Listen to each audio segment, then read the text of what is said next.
আমি যে জায়গায় বসে আছি আসলে এখানে শামুকের পাহাড়। আসলে সমুদ্রের মাঝখান থেকে বা এদিকে এই পাথর কেমনে আসলো এটা তো অনেক হাস্যকর বা বিষয়টা জানার দরকার।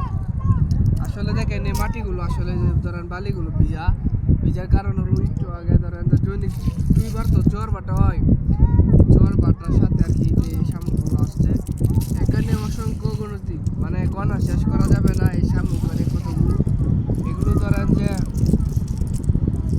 একটা থেকে ডাবল হয়, এগুলো বড় শামুক থেকে ছোট শামুক হয়েছে বাচ্চা।